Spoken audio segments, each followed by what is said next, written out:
네, 그럼 지금부터 2017학년도 자연계 상위 17개 대학 지원 전략 설명회를 시작하도록 하겠습니다. 자, 저는 예필 교육 컨설팅 대표 그리고 입시 전문가인 최정욱입니다. 자, 안녕하세요.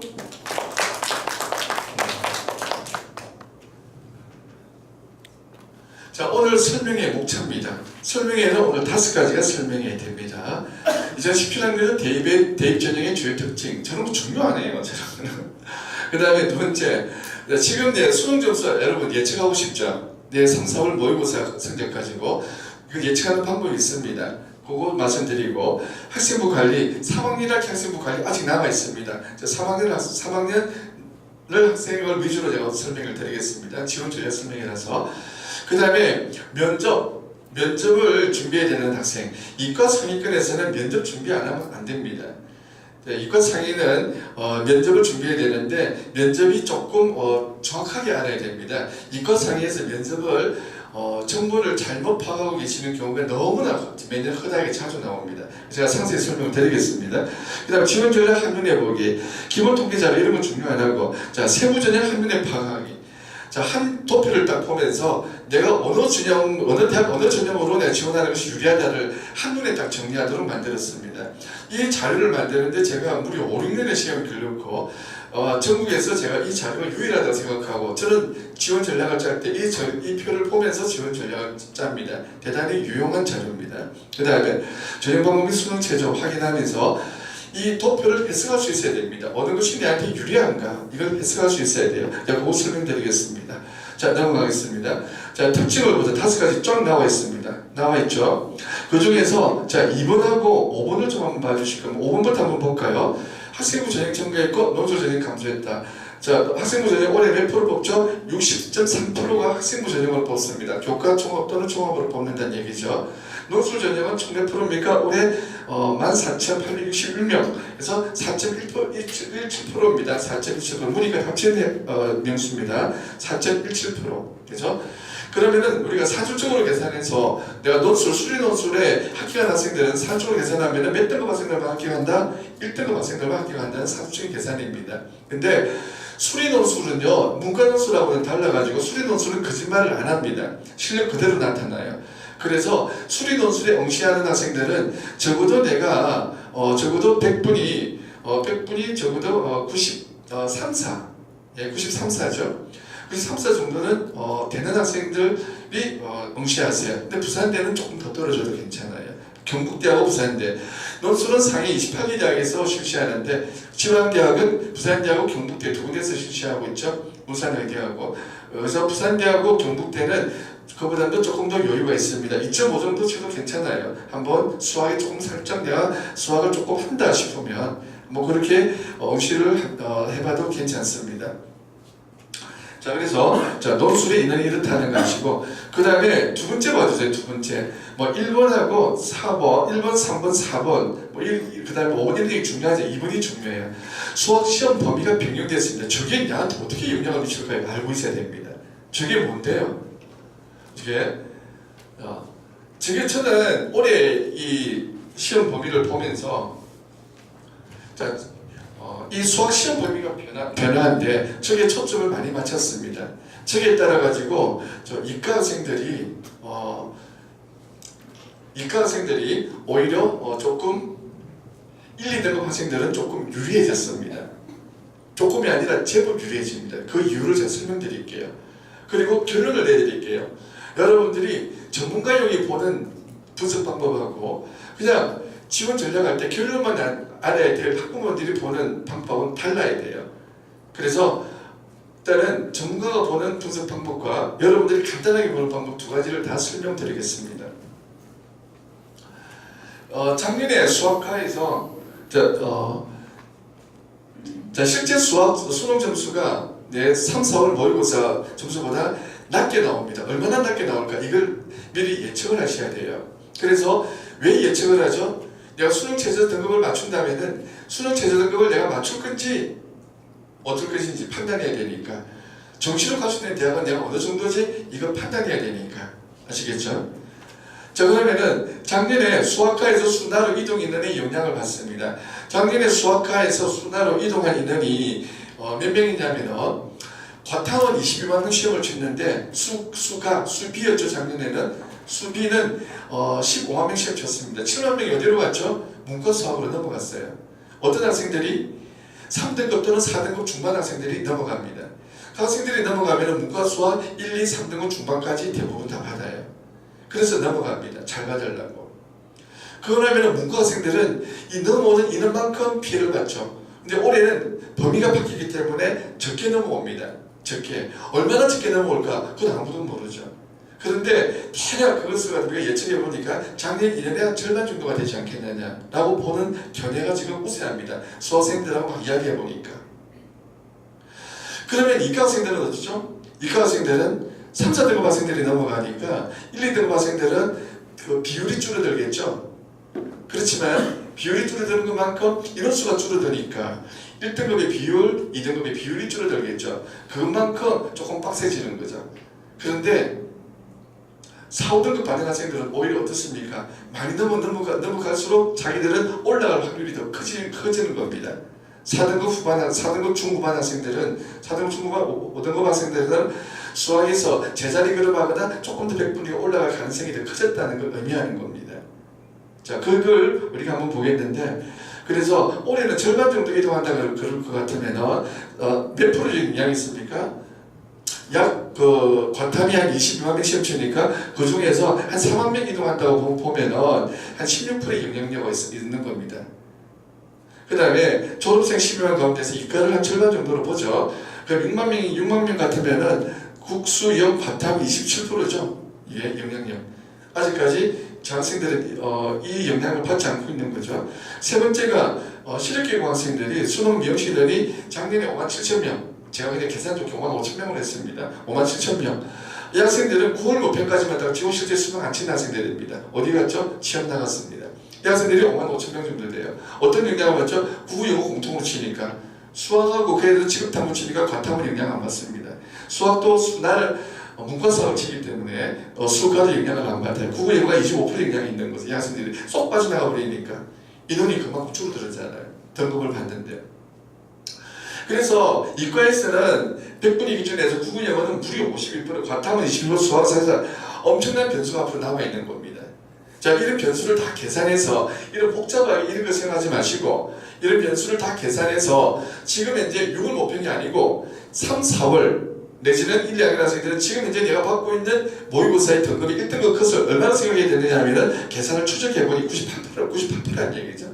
98%. 2등급이 93% 되고 3등급 87% 정도 됩니다. 그래서 지금 현재 내가 모의고사 등급, 이거는 왜 내가 지금 예측이 필요하죠? 이거를 왜 해야 되는 거죠? 왜 생각해야 되는 거죠? 내가 지금 현재 모의고사를 받고 수능 최저등급을 맞출 건가 말 건가를 판단할 때 이과 학생들은요 수능 최저등급이 없는 전형을 갖다가 올 다 넣는 것도 충분히 생각을 해야 됩니다. 문과생들보다 그 요구가 더 간절합니다. 문과생들보다도. 그 이유를 제가 설명드릴 겁니다. 이과 학생들은 이과 상위권 학생들은 내가 지원을 할 때 6회 지원이고 과기원 4개 지원까지 하면 총 6회, 10회 지원할 수가 있죠. 이 지원을 하면서 내가 수능 최저등급을 갖다가 다 없애는 전형 충분히 필요합니다. 왜 그렇죠?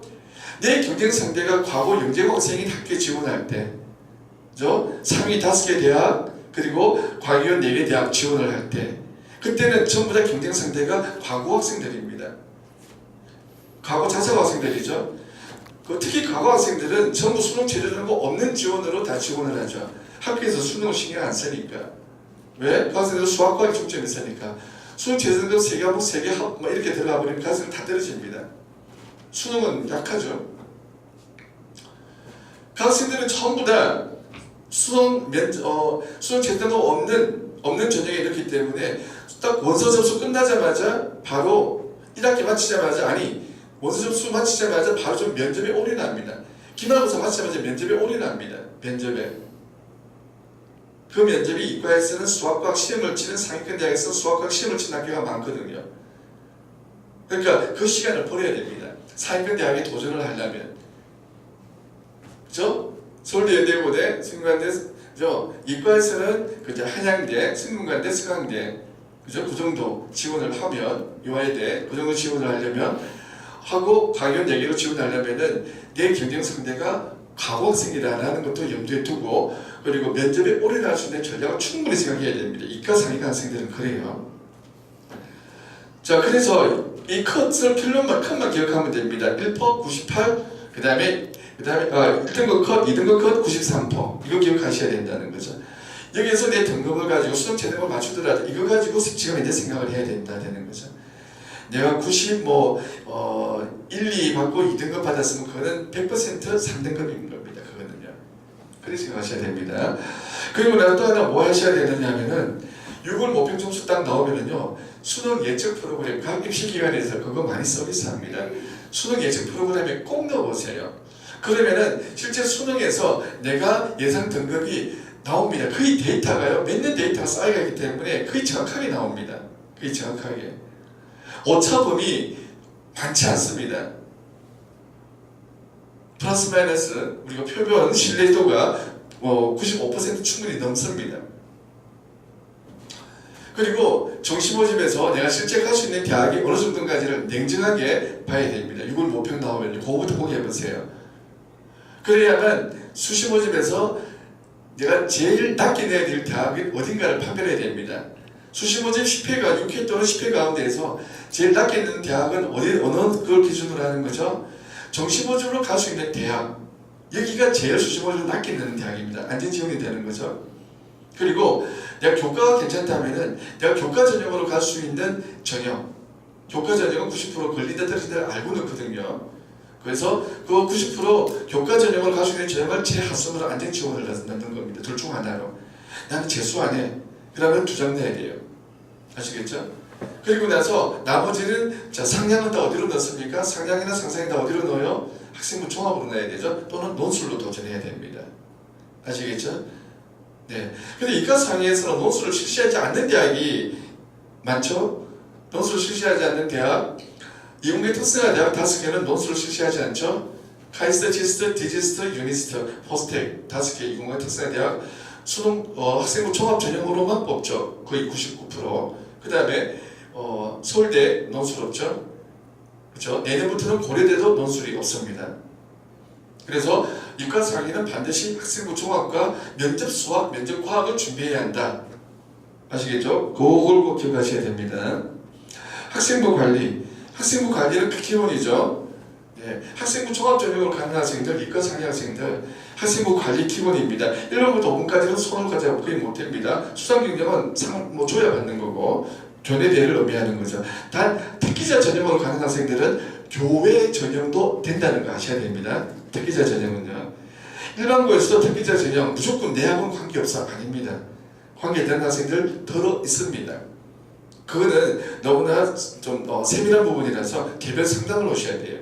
그거는 개별 특기자 전형 일반고 학생도 충분히 가능합니다. 그 다음에 6번부터 10번까지가 어떻습니까? 이거 바로 우리가 흔히 말하는 비교과라는 거죠. 진로부터 행동특성 종합학년까지 비교과인 겁니다. 이 비교과 관리는요, 내가 재수를 하더라도 관리 잘 해놔야 됩니다. 지금 3학년 학생들, 3학년 1학기 남았습니다. 3학년 1학기. 자, 그래서 학생부 종합전형의 선별 기준은 5가지죠. 1. 전공적 합성, 2. 인성, 3. 학업 능력, 4. 창의성 잠재력, 5. 리더십. 이렇게 크게 5가지 기준이 있습니다. 그 기준에 따르는데 대학의 색깔에 따라서 강조점이 조금 달라져요. 강조점이 조금씩 달라집니다. 자, 그래서 일단 전공적 합성은 어디에 들어있죠? 자, 진로희망 사유 200자 적는 거. 학생들이 진로희망 사유는요, 지금 5월달에 각 담임선생님들이 적어오라는 경우가 많고요. 기말 마치자마자 적어오라 그럽니다. 수업 시간에 갑자기 이렇게 조회하다가 종이 나눠주고 진로희망 사유 200자 적어 제출해 바로 제출하는 경우 있습니다. 그럼 앉아가지고 학생들 10분 끄집가지고 적어내는데 큰일 납니다. 이거 적는데 몇 시간 투자합니다. 그죠? 투자하고 저하고 상담도 하고 그리고 제가 주는 자료 가지고 서로 토론해가면서 내가 왜 갈렸는지 차별화되는 200자를 만들어내야 됩니다. 처음에는 학생들 있는 얘기 다 적으라 그래요. 400자, 500자 적어옵니다. 거기서 줄여나가면서 밀도를 쫙쫙 높여가야 됩니다. 글을. 그리고 제일 마지막에 글자 자수만 쳐요. 그러면은 보통 195자에서 199자를 딱 적어냅니다. 아주 압축된, 응축된 글로서 그 정도 시간 투자와 고민을 해야 되는 부분입니다. 그래야 이거는 나중에 지원 동기하고 자기소개서 지원 동기하고 연결되기 때문에 대단히 중요한 항목입니다. 근데 많은 학생들이 그냥 바로 그리고 바로 적어냅니다. 미리 준비해놔야 됩니다. 이거 학생들이 이거 적는데 저하고 몇 시간을 갖다 실어가지고 적어냅니다. 그런 과정이 있다는 거. 그 다음에 그래서 요 전례명 사회는 우리가 전공적합성에 해당되겠죠. 또 전공적합성은 어디 있습니까? 동아리 활동과 진로 활동이 있는 거죠. 전공적합성에. 그죠? 동아리 활동은 우리가 내 전공과 관련된 동아리 활동을 했는가, 또한 그 보고서가 남아있는가도 봐야 되겠죠. 네. 자연계 상위권 학생들은 내가 활동자료 시험을 제출하는 학교가 한 10군데 있죠. 좀 이따 보겠습니다. 그거 잘 체크하셔야 됩니다. 그 다음에 진로활동, 학교에서 단체로 한 무슨 진로 검사받은 거, 그런 거는 사실 영향가 있겠습니까? 단체된 거 말고 내가 그 속에서 내가 개인적으로 한 게 또 뭐가 있는지, 또 그리고 동아리 활동이나 그룹 스터디를 하면서도 내가 내 진로와 관계없다면 그 속에서 내 진로를 얼마나 탐색해 왔는지, 그런 개인적으로 할 수 있는 방법들도 제법 있습니다. 그런 것들을 찾아서 하고, 내 개인 기록장이라면 교과에서 만든 학생 개인 기록장이 에듀팟이라는 것이 있죠. 거기다가 자기 기록장을 쭉 관리해 나가는 것이 필요합니다. 본인도 나중에 내가 뭐 했는지 잘 몰라요. 본인도 쭉 기록해 놓고 담임 선생님이 승인하도록 되어 있으니까 담임 선생님하고 소통의 장으로도 충분히 활용할 수 있는 기록장입니다. 그리고 나중에 자기소개서 쓸 때 하는 근거 자료도 될 수 있고요. 그래서 에듀팟 관리가 조금 신경 써 주셔야 됩니다. 나이스 에듀팟 수 있죠. 그 다음 또 전공적 합성은 어디에 있어요? 일반 과목. 내가 예를 들어서 물리 관련 학교로 가려고 한다. 한데 물리 성적이 엉망이면 안 되겠죠. 다른 성적도 사실 좋지는 않으나 내가 물리 관련 학교에 가려다 할 것 같으면은 물리 성적은 어느 정도 다 따라줘야 되겠죠. 물리 성적은. 그리고 물리에 대한 여기 세터, 세부적인 특기사항, S평가도 좀 정확히 나와야 됩니다. 물리에 대한 나의 특성을 특징을 어떻게 찍어낼까, 이것도 고민해야 됩니다. 그냥 적어내서는 안 됩니다. 첨삭이 필요한 대목입니다. 그 다음에 독서는요, 자연계 상위권에서 보통 1년에 8에서 10권 사이가 적당해요. 전공 관련 서적은 그 중에서 두세 권 가운데서 한 권은 꼭 좀 난이도 있는 거, 상위권에서는 난이도 있는 게 꼭 필요합니다. 그게 꼭 필요해요. 서울대에서는 강조하는 거 두 가지가 있죠. 독서 능력과 창의성. 그래서 독서 능력과 창의성. 카이스트에도 창의성, 과학기술에도 창의성을 포인트로 많이 봅니다. 그 중에 하나 선발 기준이 바로 독서에서 많이 봐요. 그래서 독서도 적고 나서 실컷 독서에다 놓고 독후감 내지 학생부에 올라가는 이 독서 같은 상에 올라가는 그 문구를 어설프게 적으면은 면접관은 모르는 학생이 얼마나 깊게 읽는지 그것만 보고 판단하니까. 그래서 그 들어가는 내용을 사실은 좀 엄중하게 평가를 받으면서 아주 신중하게 올려야 됩니다. 진로희망사회하고 독서는 이거는 담임이 대신하는 것이 아니라 학생이 하는 거니까 그대로 올라가는 겁니다. 특별한 경우에는 선생님이 선별할 수도 있겠지만, 그래서 이거는 대단히 신경을 써서 적어내야 됩니다. 독서 부분 대단히 중요합니다. 그 다음에 대단히 이런 부분이 전공적 합성이었고, 학생부만 가지고도 제가 너무 할 말이 많기 때문에 오늘은 지원 전략이 포인트이기 때문에 학생부는 제가 중요하다 몇 가지만 제가 설명드리고 있는 겁니다. 인성 중요한, 인성은 어디서 드러납니까? 봉사활동 500자 적기로 되어 있죠. 봉사활동 500자. 이 봉사활동 500자는 학교에서 단체로 한 봉사활동을 쓰거나 개인의 봉사활동하면서 개인의 느낌을 갖다 쓰는 칸입니다. 대학교에서 인성을 판단하는 중요한 잣대가 되고 있는 거죠. 이 부분이. 근데 이 부분을 제가 보면은 놀랍게도 한 절반 이상은 그냥 공란으로 있어요. 공란으로. 대학가 생각이 있는지 모르겠습니다. 그리고 있는 학생들도 500자가 아니라 보통 150자, 200자 이하가 대부분이에요. 그렇게 쓸 말이 없나? 없으면은 조금 만들어서 써야 되죠. 3학년 1학기. 지금이라도 뭔가 스토리를 만들어 보세요. 진정성 있게. 시간 많이 안 뺏깁니다. 시간 뺏기지 말고. 지금 5월달이니까 6월달 되면 쉬는 게 안 되면 시간 없어요. 5월달 안에 봉사활동 한 번 1회 서너 시간 정도 내 느낌이 나올 수 있는 봉사활동 한번 찾아보세요. 그리고 나서 기말 맞추고 나서 한 번 정도 그렇게 하는 거죠. 그래서 그런 봉사활동을 해서 느낌이 나와줘야 됩니다. 학교에서 주는 20시간 기본 시간 외에 학교 주변 종이 줄기 이런 거 느낌 안 나옵니다. 그런 거 10줄도 한 10자도 못 적어요. 그런 거. 그래서 진정성 있게 적으려면은 내 느낌을 진정성 있게 적으려면은 적어도 좀 찾아보세요. 그런 게 충분히 있을 겁니다. 봉사활동이. 그래서 인성이 그런 부분은 중요한 거죠. 행동특성및 종합의견 이 부분 하나만 말씀드리고 학생분은 넘어가도록 하겠습니다. 저 부분에서 제일 중요한 것은요. 이 부분은 1년 동안 담임선생님이 1년 동안 학생을 보면서 인성을 중심으로 평가하는 칸이에요. 근데 저 칸에 보통 보면은 대부분이 평범한 이야기들과 객관적으로 드러나는 얘기만 적히는 경우가 대부분이에요. 그게 무슨 항목이냐면은 협력, 배려, 나눔, 갈등관리, 관계지향성 대부분이 그런 인성 파트만 주로 적히게 됩니다. 그런 부분은 너무나 보편적이라서 학생에게 별 영향가가 없습니다. 적어도 이과 상위권에서 가려면은 적어도 최고의 대학을 바라보려면은 어떤 항목이 들어가야 되느냐면은 하나만 말씀드리면은 창의성이 꼭 들어가야 돼요.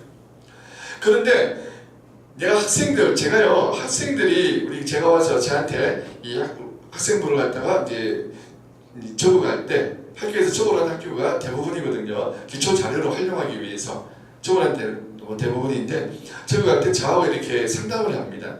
하면서 제가 창의성을 적으려고 그러는데 도대체가 제 창의성을 뭐로 적어야 될지 모르겠습니다.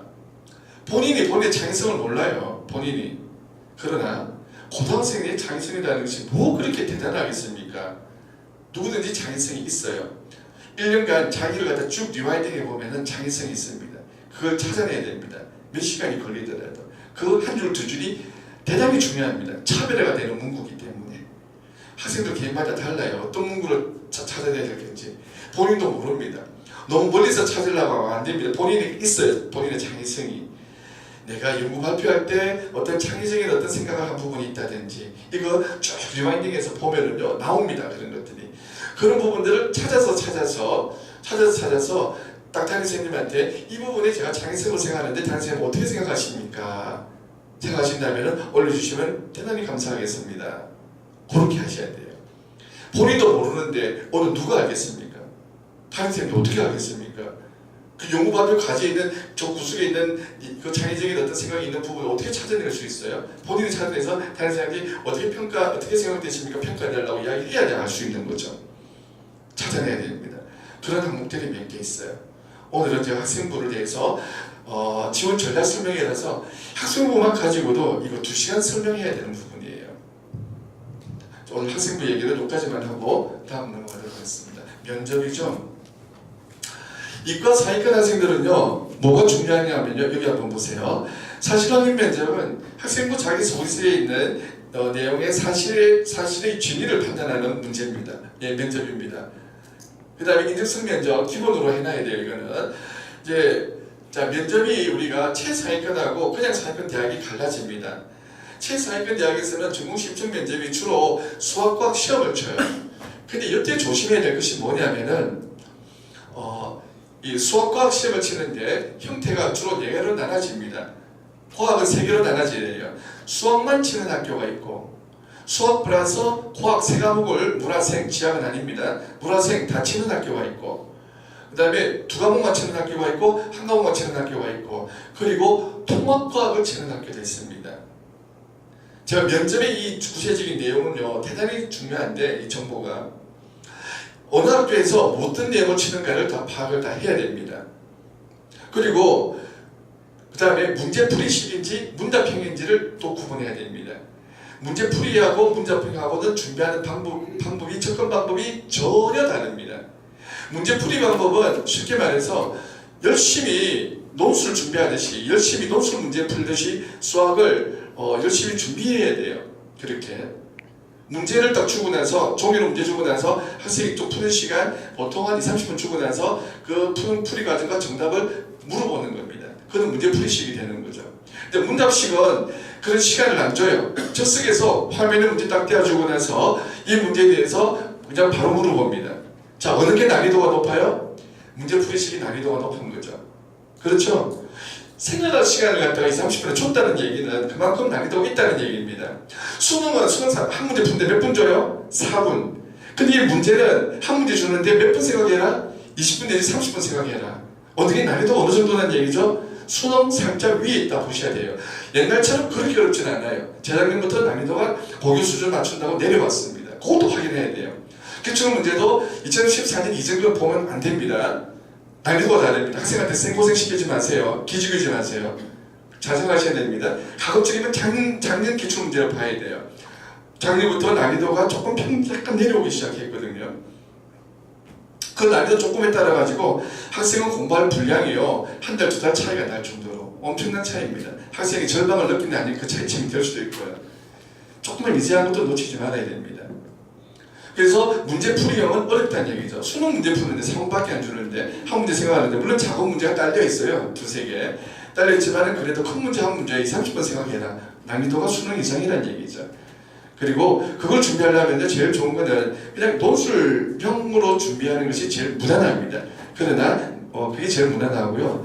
자, 과학은 우리가 한 과목, 두 과목, 세 과목 나눠지고 그 다음에 통합과학이 있어요. 자, 통합과학 같은 경우에는 아직까지 발표가 이 문제를 면접에서 어떻게 내느냐 구체적으로 발표가 안 난 대학들이 좀 있는데, 예를 들어서 작년에 고려대 융합인재전형 같은 경우에는 통합과학을 시험 쳤어요. 그 통합과학은 강의 자체도 어렵고 그런 과목도 없고, 그래서 그런 경험이 있습니다.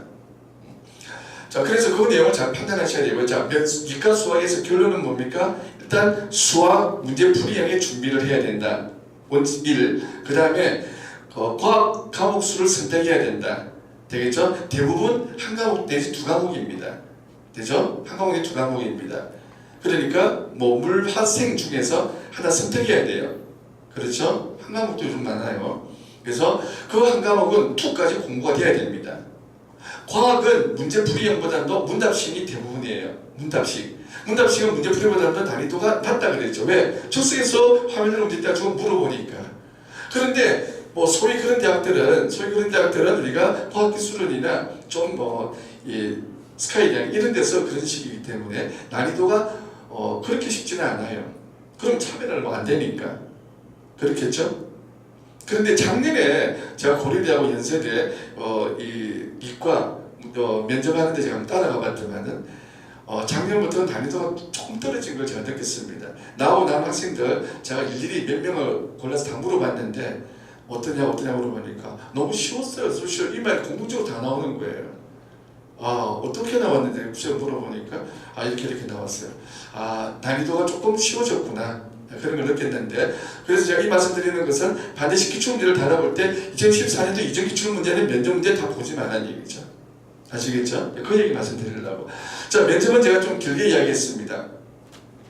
그런데 그 과학 문답형은 제가 예필교육에서 2년에 걸쳐가지고 문화생 문답형 과학을 정리를 했습니다. 그거는 제가 제 아들이 이과를 공부를 하기 때문에 필요한 경험이 있었지만 그걸 떠나서 제가 이걸 꼭 정리를 할 필요가 있다 싶어서 문답형하고 문제풀이는 문제 접근 방법이 전혀 다릅니다. 그래서 문답형 자료를 갖다가 제가 정리를 했어요. 한 2년 걸쳤습니다. 그렇고 선생님이 한 8분 정도 투입이 돼가지고 2년에 걸쳐서 자료를 완성시킨 자료를 가지고 있습니다. 그런 자료가 있다는 여러분들이 필요하시면 저한테 말씀을 주세요. 그리고 이 면접은요, 이론으로 공부해서는 절대 안 됩니다. 몸으로 체득해야 됩니다. 어떤 거? 인적성 면접하고 그 다음에 사회권이라도 전공 신청 면접 물어보는 경우에 있어요. 기출문제 여기 나와 있죠. 전공 신청 면접은 물어보는 거 이거는 시험 치지는 않아요. 하지만 전공에 관련된 어느 정도 깊이 있는 문항을 적성해서 물어보는 거, 그런 문항이 있습니다. 그것도 준비를 해야 됩니다. 자, 면접에 대해서 길게 이야기했죠. 자, 면접 동영상을 실제로 진행되는 동영상을 한번 간단히 보겠습니다.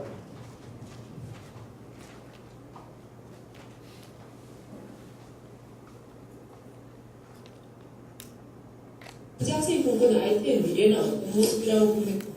제가 생각할 때 IT의 미래는 지금 애플이나 구글이나 페이스북처럼 큰 회사 형태도 있겠지만 앞으로는 3D 프린터나 아니면 이런 새로운 과학기술이 발전함에 따라서 개인 큰 회사 형태가 아닌 개인 소규모 형태로도 진행이 될 수 있다고 생각합니다. 그런 의미에서 IT의 미래는 조금 더 소형화되고 좀 더 편리해지고 사람들이 착용할 수 있고 웨어러블 디바이스라고 해서 그런 형태로 더욱 발전할 것이라고 저는 생각하고 있습니다. 웨어러블 디바이스가 우리 기업이 소형화하고 자, 크다고 답변 들어가세요. 평가 들어가세요.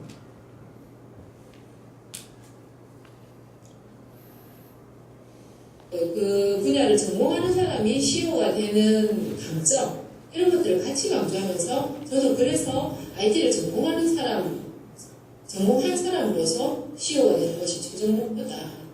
당장 IT 계열에 대학을 진학한다고 해서 그것이 이루어지지는 않잖아요. 경영인이 된다는 것은 조금 더 먼 훗날에 목표가 될 것이고. 자, 크제주고 자, 면접을 이렇게 우리가 실시한다는 걸 그냥 형식만 보여드리는 겁니다. 면접은 우리가 연습을 할 때는 문제풀이식은 우리가 그냥 공부해야 되는 거고요.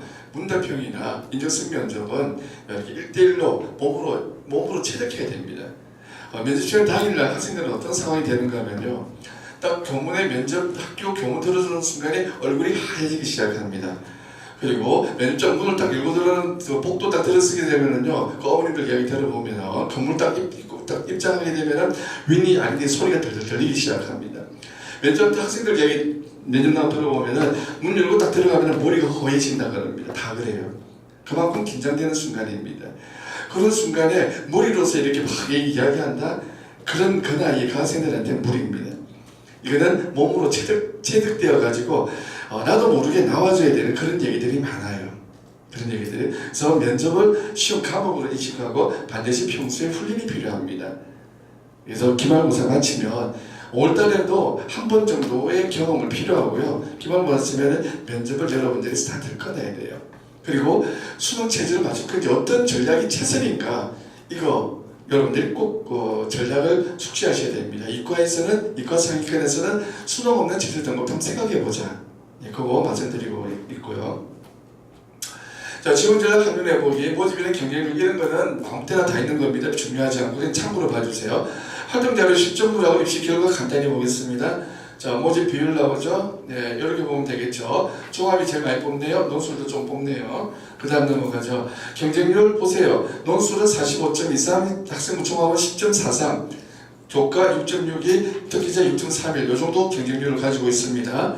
그 다음 활동자료 시점을 보죠. 활동자료 시점에서 종합전형에서 뽑는 거, 종합전형에서는 카이스트, 포스텍, 유니스트, 서울대, 그 다음에 서강대 장애주등 전형에서는 학생부 종합전형으로서 활동자료 시점을 요구하고 있죠. 평균 몇 건입니까? 4건, 2건, 3건, 3건, 5건 쭉쭉 나와 있는데 평균 3건이죠. 3건, 서너 건 필요하다는 얘기죠. 서너 건. 되죠? 이 건이라는 것은 뭘 의미하는 겁니까? 예를 들어서 내가 동아리 활동을 했다. 1, 2학년 때 1, 2, 3학년이 다 합쳐서 동아리 활동을 하나 쭉 묶어서 쫙 보고서 다 정리했어. 그래서 그걸 갖다가 요약을 갖다가 1페이지나 1.5페이지 딱 요약했어. 그럼 그게 한 건이 되는 겁니다. 이런 게 그리고 한 3건, 4건 있어야 된다는 얘기죠. 맞습니까? 이해하시겠습니까? 사회권 학생들은 저기 스타트 끊어야 됩니다. 이거 활동 실점물 이거 제출하는 거. 이거 선택 나와 있다가 지금 해가지고 선택이니까 나 제출 안 할래. 네, 이 수험생은요 과거 어린 관계에서 갑의 위치가 아닙니다. 네, 어린 위치이기 때문에 이거는 순종하는 게 좋습니다. 제출을 선택은 있으면 해란 얘기입니다. 근데 수험생 입장에서는 해야만 되는 겁니다. 네, 이거를 자 기억하시고 그래서. 그 다음에 특기자 전형으로 지원하는 학생들도 반드시 활동을 좀 정리해야 되는데 특기자로 지원하는 학생들은 외부 활동도 된다는 거 꼭 기억해야 됩니다. 외부 활동도 충분히 이 활동 열정물에 더 가치가 있는 게 많아요. 외부 활동으로서. 그리고 일반 학생들은 나는 안 된다 포기하지 마세요. 그 보면은 될 수 있는 학생들이 있습니다. 그리고 여기 장점은 뭐냐면은 경쟁률은 높지 않아요. 경쟁률이 굉장히 알짜 경쟁률이죠. 경쟁률은 높지 않아요. 그래서 1단계 한번 3배수 안에만 들어가면은 면접에서 한번 내가 승부근을 보겠다. 면접 수학이나 아니면은 문답형 면접 같으면은 면접이 조금씩 쉬워지는 경향이 있어요. 자꾸 해가지고 급할수록. 그래서 특목고 학생들이 과학고 학생들이 가지고 있는 자소학생 가지고 있는 면접에 대한 강점이 조금씩 없어지는 경향도 없지 않아 있습니다. 작년부터. 그래서 올해는 한번 이런 면접도 한번 충분히 생각해봐야 되고요. 입시 결과 한번 보죠. 경희대가 발표가 됐네요. 내역 레상스 전형 2.18 학생부 종합이죠. 2.18 평균입니다. 지역 균형은 올해 없어졌어요. 이름이 고교대학 경계 전형으로 바뀌었죠. 작년에 지역 균형이면서 경희대가 거기에 있었죠. 지역 전형에서 서울, 경기, 인천 지역 학생들은 지원을 못했습니다. 근데 올해 이름이 고교대학 연계 전형 이름도 바뀌면서 그 지역이 바뀌었습니다. 첨예됐어요. 전국적으로 수도권 학생도 지원할 수 있습니다. 이제 그러면 1.68이 아니라 더 올라간다는 얘기죠. 어느 정도 예상은 1.5 정도로 충분히 올라갈 것이다. 그렇게 예상하고 있습니다. 요거 올라간 이유를 설명했죠. 그다음에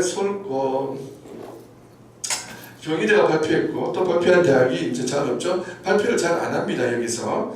그 다음에 서울과기대 2.31 정도 이 정도 대학들이 발표를 했는데 앞에서는 다 없는 대학들은 발표를 하지 않았습니다. 그렇죠? 이 정도 되겠고 그리고 최상위권에서는 이게 별 의미가 없습니다. 그렇게 예를 들어서 카이스트를 지원하는 학생들은요 보통은 교과 성적이 카이스트 같은 경우에는 한 1.6 이내는 들어줘야 됩니다. 기본적으로 1.7도 1.8 합격은 있어요. 카이스트 기준은 4개 과학기술원에서 있지만은 합격률이 상당히 떨어집니다. 그리고 작년의 기준이 될 수가 없죠.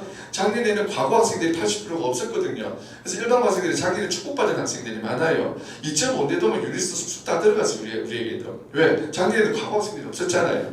올해부터는 정상적으로 돌아와서 아시죠? 작년에 과거 학생들 없었던 거. 조기 졸업이 작년부터 없어졌잖아요. 20%만 조기 졸업했거든요. 80% 작년에는 과거 경쟁학생들이 20%만 졸업했어요. 80%가 없는 거죠. 평소에 있던 학생들이. 작년에 졸업 못한 80%하고 올해 조기 졸업 20%하고 올해부터는 정상적으로 100% 다 들어오는 거죠. 올해는 축복이 아닙니다. 그냥 정상적인 해고 작년에 이과 사회과 학생들은 축복의 해였습니다. 일반 학생들은요. 지원하기 굉장히 쉬웠어요. 많이.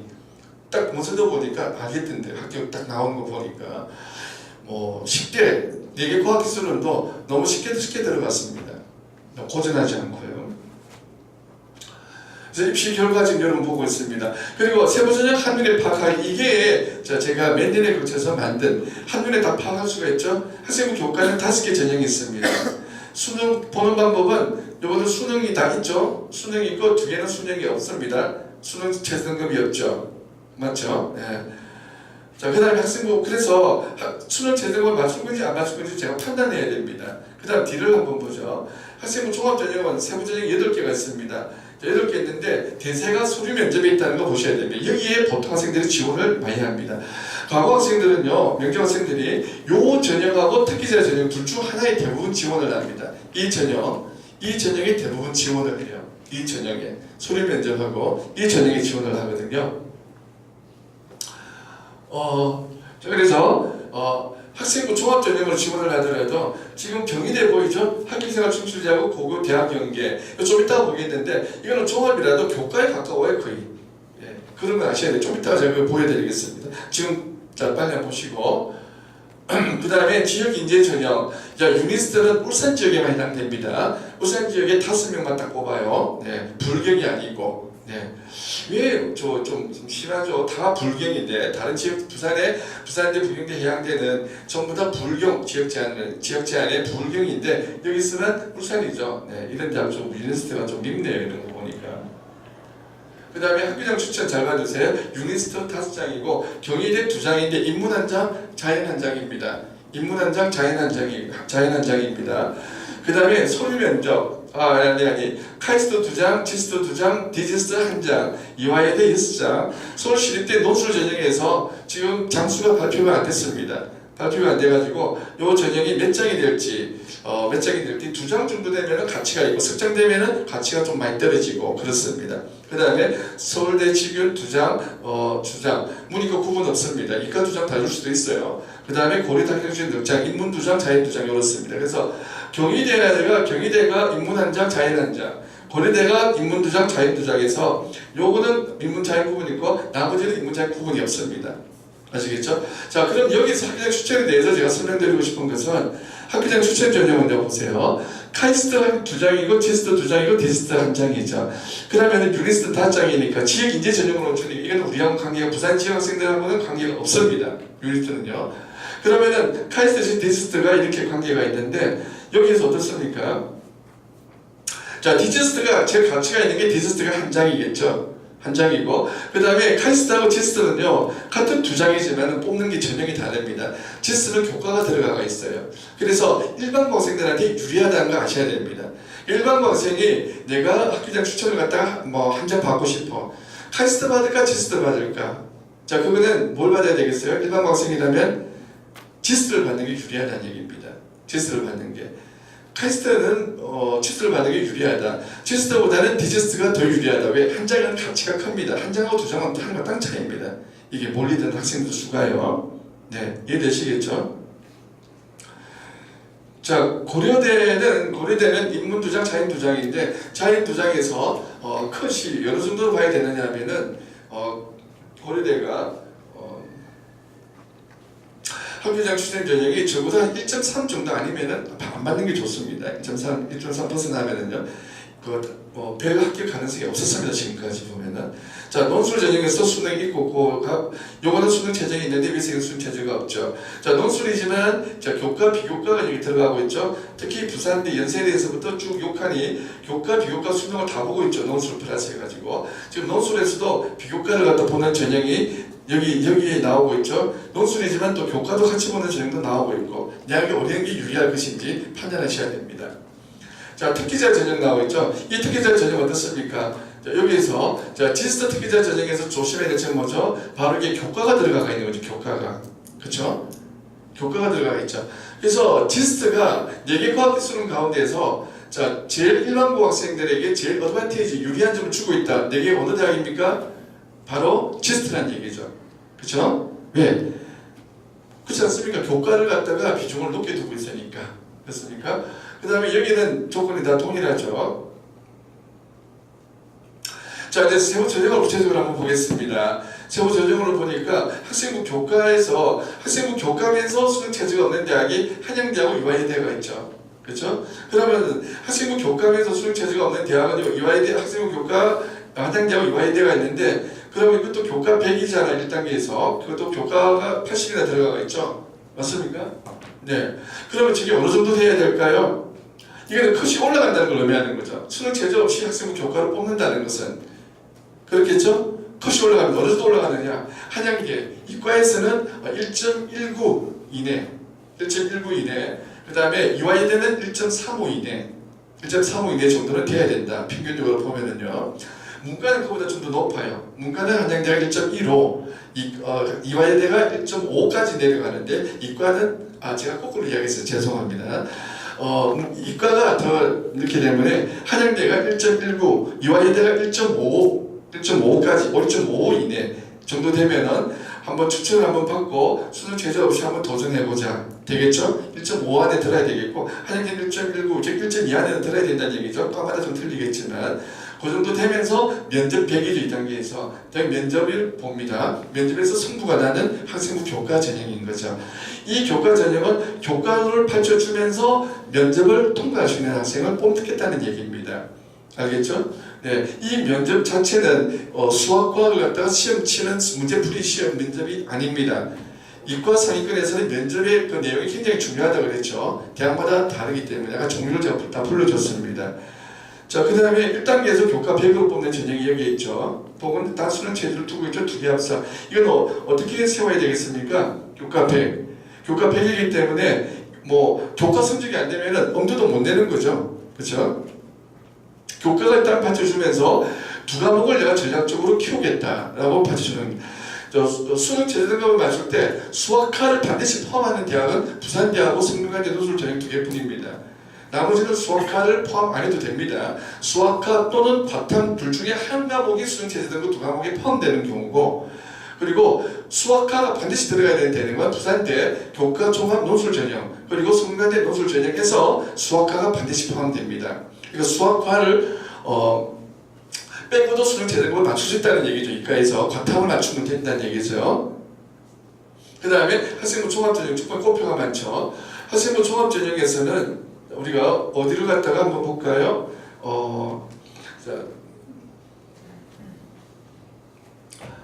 자, 뒤에 한번 계속해서 한번 보겠습니다. 자, 학생부 종합 전형.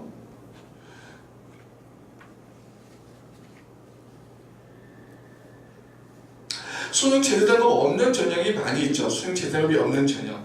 자, 이거는 우리가 다시 이거 마치고 앞에 돌아가서 한눈에 볼 수 있는 자료를 보면서 다시 한번 설명드리도록 하겠습니다. 자, 논술도 보는 방법, 논술도 자, 이거는 학교장 추천 전형이죠. 자, 학교장 추천 전형은 제가 아까 설명을 드렸죠. 이렇게 학교장 추천 전형이 있는데 내가 어떤 전형을 추천받을 것인가 되죠. 중상위권 학생, 만약에 조금 상위권이 아니고 상위권에 조금 처지는 학생이라도 항상 중간이 경희대가 중간이 됩니다. 경희대가 고려대 학교장 그 추천이 내가 전교 2등인데 1.4야. 그러면 고려대 학교장 추천 안 받는 게 낫습니다. 과에 따라 조금 차이는 있지만 그 대부분 1.3을 넘었으면 의미가 없었어요. 제가 넣어보면은 뽑는 전형이 왜 그렇죠? 그 고려대가 보니까 교과가 90이잖아요. 교과가 90. 그죠? 학생부 종합에 들어있지만 어떻습니까? 학생부 종합에 들어있지만은 거의 교과 전형에 가깝다 이 말이죠. 그러니까 1.3 넣어가지고 떨어지니까. 그죠? 1.4 오면서 전교 2, 3등에서 고려대 학생 추천 받을까 말까 고민을 하는 학생은 받지 않는 게 좋습니다. 다른 걸 노려보세요. 어떤 거? 경희대를 받아서 경희대를 갖다가 안전 지원을 한번 해보세요. 학생 교과 전형으로. 아시겠죠? 자, 논술 학생부 수능 제대등급 지금 보고 있습니다. 수능 제대등급 논술 전형은 수리 논술은 반드시 수리 논술은 어떻습니까? 수리 논술은 재학생이 합격할 확률이 100명 치면은 서울 지역은 한 3.5명, 3.5%, 부산 지역은 2.0% 정도 되는데 그 중에서 일반고는 1.0% 이하입니다. 그래서 부산대, 경북대 제외하고 논술은 상위 28개 대학에서 실시하는데 지방대학에서는 부산대, 경북대, 울산, 의대가 지원하고 나머지 25개 대학은 다 서울 지역에서 실시하죠. 그 서울 지역의 중상위권 이상의 논술로 합격한 학생들은 한번 학교에서 물어보세요. 논술로서 진학부 선생님한테 3년간 논술로서 이 합격한 학생이 우리 몇 명이나 됩니까? 우리 학교에. 그게 제일 정확합니다. 그러면은 내가 논술로 수시모집에서 몇 장 써야 될 것인지 이걸 판단하셔야 되겠고, 논술은 확실히 우리가 재수생이 강세 보이는 건 맞습니다. 요즘 재수생들이 논술을 갖다 준비할 때는요, 하루에 절반을 논술, 수리 논술 준비하거든요.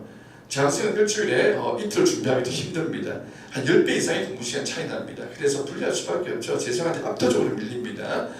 그래서 자, 그 점을 잘 해서 논술의 6장 가운데서 논술을 치더라도 장수를 잘 배분하고, 나는 근데 수능 체제를 충분히 맞출 수가 있어. 1등급 컷, 1등급 컷이 98%고 2등급 컷이 93%죠. 대략 그리 나오니까 그 컷에 맞춰서 내가 수능 체제 등급을 맞출 수가 있어. 그럴 것 같으면 수능 체제 등급 맞추고 논술로서 한번 내가 도전해보겠다라고 이렇게 한번 전략을 세워볼 수도 있습니다. 그래서 서울시립대와 과기대가 수능 체제 등급이 없으니까 학생들 되게 몰립니다. 이쪽 지역은요. 그렇죠? 항상 간결 쉬운 것은 남에게도 간결 쉬운 겁니다. 자, 특기자 전형. 자, 특기자 전형은요, 이거는 특기자 전형은 학생부 비교과와 활동자료 시험물이 중요하기 때문에 이거는 좀 개별적으로 상담하셔야 되는 부분이에요. 특기자 전형은요. 자, 그러면 마지막으로 자, 세부 전형을 한눈에 파악할 수 있는 전형을 보면서 최종적으로 지원 전략을 어떻게 세워야 되느냐. 자, 자연계 상위 학생들은요, 자연계 최상위 학생들, 자연계 최상위 학생들한테 지원 전략 세울 때 가장 포인트는 가급적이면 면접 없는 몇 장 소수가 있죠. 과기원 늑장이 있으니까 가급적이면 면접 없는 면접이 아니라 수능 체조 없는 전형을 한번 고려를 한번 해보라. 왜? 내 경쟁 상대가 과거 영재고 학생들은 다 수능 체조 없는 이 전형을 선택하게 됩니다. 그리고 이공계 특성화 대학 5개와 그리고 이 5개는 다 학생부 종합 전형으로 뽑죠. 그러니까 면접에서 선고가 난다는 겁니다. 수학 면접과 수학 플러스 과학 면접에서 그 학교는 대부분 수학은 문제풀이식 시험을 치는 거죠. 문답이 아니고 과학은 문답형 면접을 많이 보게 됩니다. 두 개가 다르다고 그랬습니다. 문제풀이식이 어렵다고 그랬죠. 생활시간을 20-30분 준다고 그랬으니까 그것만큼 어려운 거죠. 자, 최상위 학생은 그렇게 선택하고 난 그냥 상이다. 그냥 상이다. 그러면은 문제풀이식 수학 안 칠 확률이 거의 95%입니다. 그러면은 내가 수학에 문제풀이식 수학의 면접을 갖다가 굳이 준비할 필요는 없는 거죠. 그럼 그걸 빼버리고 이국의 특성에 대한 5개를 빼버리고 거기에서 유니스트 정도는 넣을 수가 있어요. 넣고 그 다음에 이 수능 체제를 갖다가 맞추는 쪽으로 2과목 맞추는 포커스를 맞춰보는 것도 현명한 겁니다.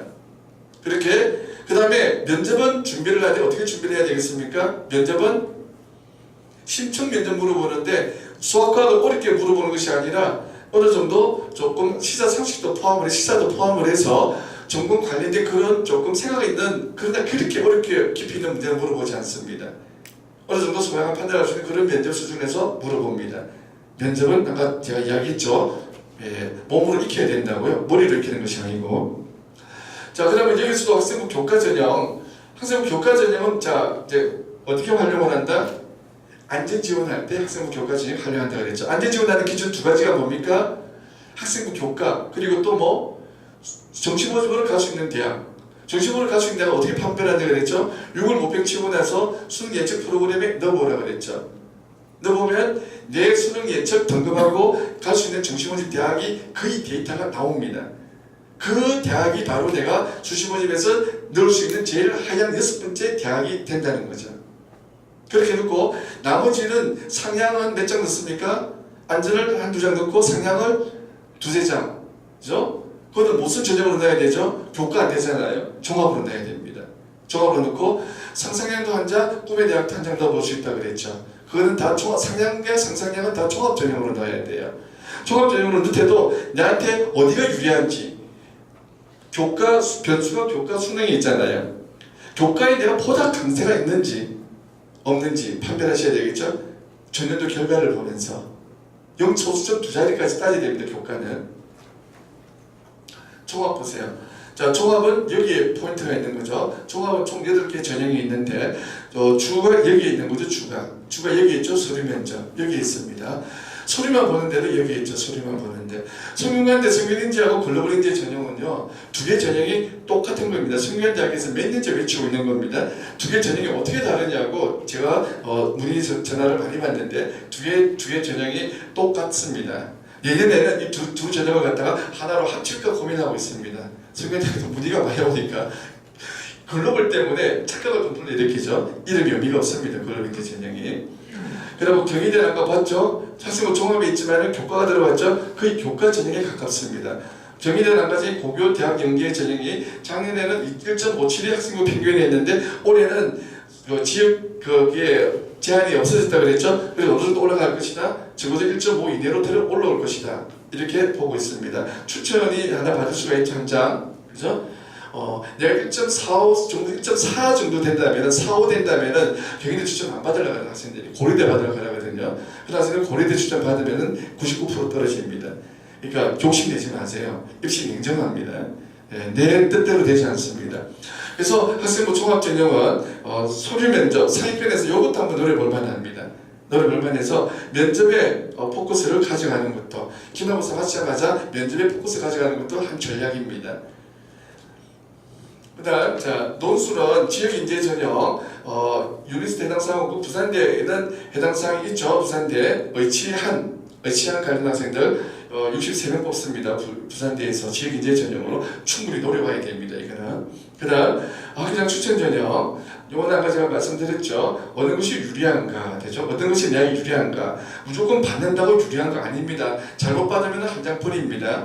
서울시립대 논술 치는 학생들은 서울시립대 작년에 2장 했는데 요거 한번 노려보세요. 넉 장 이상 되면은 뭐 받으나 안 받으나 비슷합니다. 그렇게는 하지 않을 거예요. 아마. 한 2장 된다면은 요런 거 하나 받아보세요. 논술을 할 것 같으면. 그죠? 확률이 올라갑니다. 고려대는 아까 말씀드렸고 과학기술은 4개는 유니스트 해당 사항 없고 카이스트, 지스트 어느 게 유리한지 제가 설명을 드렸습니다. 이거 이화여대도 6장이기 때문에 6장이기 때문에 의미가 크게 없다라고 이렇게 보여집니다. 조금 더 할 수는 있겠죠. 추천 받는다는 것이 그렇게 어드밴티지 있는 것은 아닙니다. 이화여대 받을 바에야 거의 경희대를 받으라는 얘기죠. 자, 그래서 논술 전형은 세부 전형 7개 있다는 거 한번 봐주시고 논술도 비교과 보고 있다는 거 쭉 나오죠. 이렇게 연세대부터 부산대까지 비교과 보고 있다는 거 나오고 있습니다. 특기자 전형은 이쪽으로 가고 학생들은 이쪽으로 넣죠. 학생부 종합 서류 면접하고 이쪽으로 다 넣습니다. 그래서 없어요. 그래서 이과 최상위권에서는 네 경쟁 상대는 면접에서 승부를 걸어야 된다. 이 전략으로 가야 된다. 되죠? 그래서 이과 상위 학생들은 면접을 이제 수능 체제 없는 전형이죠. 수능 체제 없는 전형을 갖다가 지원할 것이라는 것을 적극적으로 고려해 봐야 됩니다. 딱 잘 짜면 나옵니다. 개별적으로. 자, 그래서 오늘 설명회는 제가 종합적으로 지원 전략 설명에 초점을 맞췄습니다. 그리고 학생부 관리 어떻게 할 것인가 예시를 들어서 재밌게 설명드렸고 이과 수학이라서 제가 면접에 대해서 좀 상세히 설명을 좀 드렸습니다. 종류가 조금 까다롭죠. 특히 통합과학은 조심해야 됩니다. 고려대 융합인대 전형. 그리고 올해는 또 어떻게 내용이 바뀔지도 확인해야 됩니다. 작년까지는 좀 까다로웠어요. 그리고 수능 체제를 넣을 것인지 알 것인지 교과 전형을 활용해서 안전 지원을 한 장 넣을 것인지 안 할 것인지 6월 모평 나오면은 정시 지원으로 갈 수 있는 대학이 어느 것인지를 냉정하게 예측 프로그램에 대해서 판단해서 그것을 하향 지원으로 한 장 어디를 넣을 것인지 자 바로 이런 것들이 지원 전략의 핵심이 되는 겁니다. 이해하시겠습니까? 이과는 좀 까다로워요. 면접이 까다로워서 그래요. 문과는 심플한데. 자 이상 이것으로서 2017학년도 자연계 상위 17개 대학 지원 전략 설명회를 마치겠습니다. 함께해서 고마웠습니다. 감사합니다.